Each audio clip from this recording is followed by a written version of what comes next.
BP mandal 109వ జన్మదినోత్సవాలను BC Bhavan నల్గొండలో BC సంక్షేమ సంఘం అధ్యక్షులు చక్రహరి రామరాజు ఆధ్వర్యంలో ఘనంగా నిర్వహించారు. ఈ కార్యక్రమాన్ని ఉద్దేశించి చక్రహరి రామరాజు మాట్లాడుతూ బీసీలకు కేంద్రంలో రిజర్వేషన్లు కల్పించిన బీసీల పితామహుడు బీపీ మండల్ అన్నారు.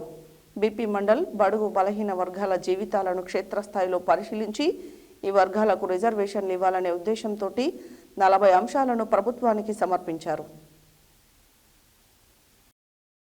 బీపీ మండల్ 109వ జన్మదినోత్సవాలను బీసీ భవన్ నల్గొండలో బీసీ సంక్షేమ సంఘం అధ్యక్షుడు చక్రహరి రామరాజు ఆధ్వర్యంలో ఘనంగా నిర్వహించడం జరిగింది.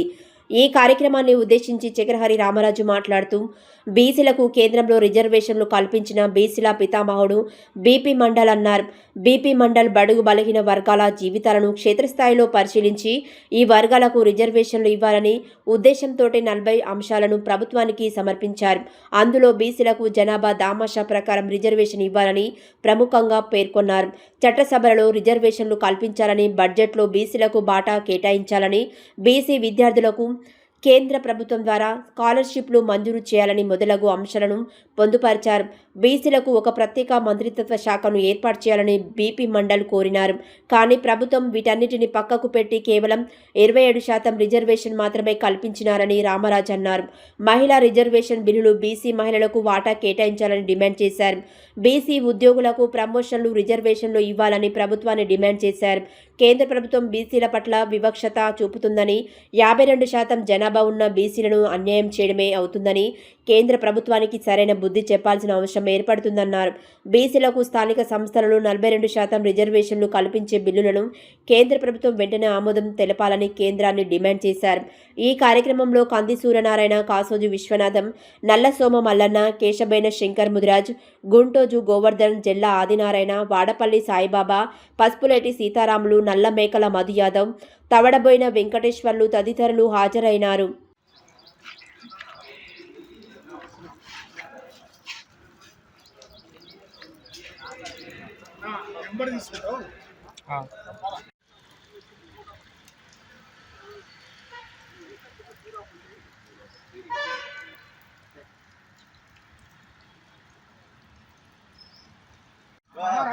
बीपी मंडल गारू अमर है, बीपी मंडल गारू अमर है, बीपी मंडल अमर है, बीपी मंडल अमर है, बीपी मंडल अमर है, बीपी मंडल अमर है, बीपी मंडल अमर है,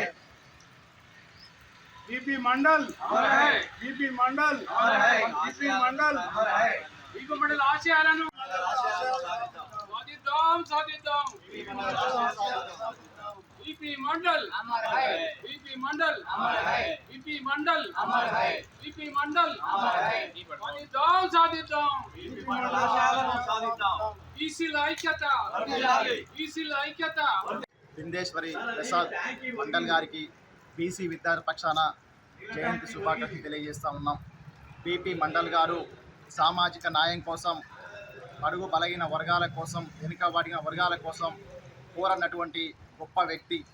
ఆయన భారత ప్రభుత్వం ఏర్పాటు చేసినటువంటి మండల్ కమిషన్కి 1979లో అధ్యక్షునిగా నియమితులయ్యారు. దేశవ్యాప్తంగా సామాజిక న్యాయం, విద్యాపరంగా వెనుకబడినటువంటి వాళ్ళని గుర్తించి మండల్ కమిషన్ ద్వారా కృషి చేశారు. ఆయన వెనుకబడిన తరగతుల కోసం, ఓబీసీలకు ప్రభుత్వ ఉద్యోగుల్లో 27% రిజర్వేషన్లు కల్పించడానికి మండల్ కమిషన్ ద్వారా సిఫారసులు కోసం కృషి చేయడం జరిగింది. ఆయన ఆలోచన ఏంటంటే సామాజిక న్యాయం, అందరికీ సమాన అవకాశాలు కల్పించాలని, అందరికీ న్యాయపరంగా వెనుకబడిన వర్గాలను గుర్తించాలని కోరినటువంటి గొప్ప వ్యక్తి. ఆయన బీపీ మండల్ గారి జయంతి తెలంగాణ రాష్ట్ర ప్రభుత్వం గుర్తించి అధికారికంగా సీఎం రేవంత్ రెడ్డి గారు బీపీ మండల్ గారి జయంతిని జరపాలనేసి కూడా బీసీ విద్యార్థి పక్షాన విజ్ఞప్తి చేస్తూ ఉన్నాం. మండల్ గారి జన్మదిన శుభాకాంక్షలు మన బీసీ వర్గాని అందరికీ. బీపీ మండల్ జన్మనే బీసీని ఒక రకమైన మార్పు తీసుకురావడానికి ఆయన జన్మించిందని మనం చెప్పుకోక తప్పదు. ఎందుకనంటే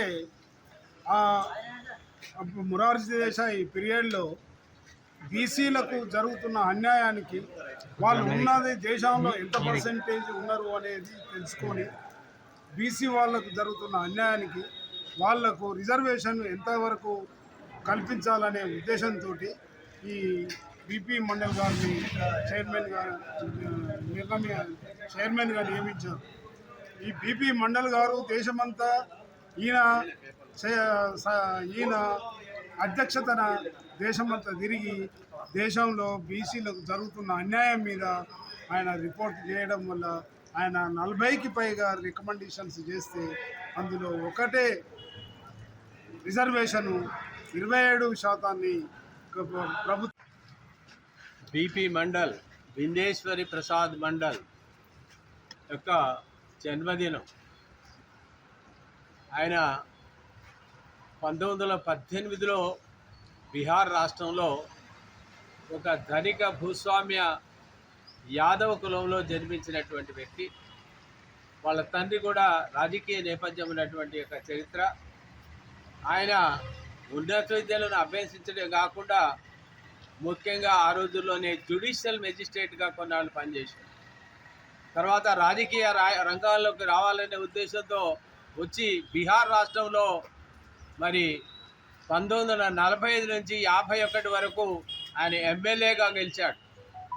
అదేవిధంగా కాంగ్రెస్ పార్టీలో ఉండి ఎమ్మెల్యే గెలిచినటువంటి సందర్భంలో ప్రభుత్వంలో ఉండి కూడా సామాజిక న్యాయం కోసం మరి దళితులు బీసీల మీద జరిగినటువంటి పోలీసుల దమనకాండకు వ్యతిరేకంగా మాట్లాడినందుకు ఆయనను ఆనాడు కేంద్ర ప్రభుత్వం కాంగ్రెస్ నుంచి తొలగిస్తే ఆయన స్వతంత్రంగా ఒక సోషలిస్టిక్ పార్టీని ఏర్పాటు చేసి 66 మంది ఎమ్మెల్యేలతో బీహార్ రాష్ట్రంలో మరి మంత్రివర్గాన్ని సంక్షేమ సంఘం నల్గొండ జిల్లా అధ్యక్షులు చక్రహరి రామారావు గారి నాయకత్వం ఆధ్వర్యంలో బీపీ మండల్ విందేశ్వర్ ప్రసాద్ మండల్ ఆయన బీహార్ ముఖ్యమంత్రిగా పనిచేసినాడు.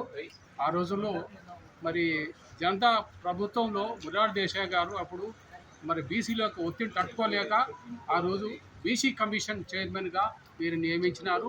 వారు మరి దేశంలో ఉన్న 3,800 చిల్లర కులాలను కూడా అందరినీ అధ్యయనం చేసి వాళ్ళందరూ కూడా వీళ్ళకి చాలా బీసీలకు అన్యాయం జరుగుతున్నది.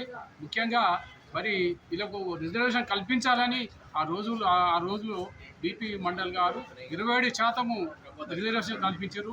మరి 27% కూడా మరి ఇప్పుడు పూర్తిగా 13% వరకు కూడా మనం పూర్తిగా మరి బీసీలకు నింపడం లేదు. ఎందుకంటే ముఖ్యంగా క్రిమిలేయర్ అనేది బీసీలకు మాత్రమే, ఏ కులానికి లేని క్రిమిలేయర్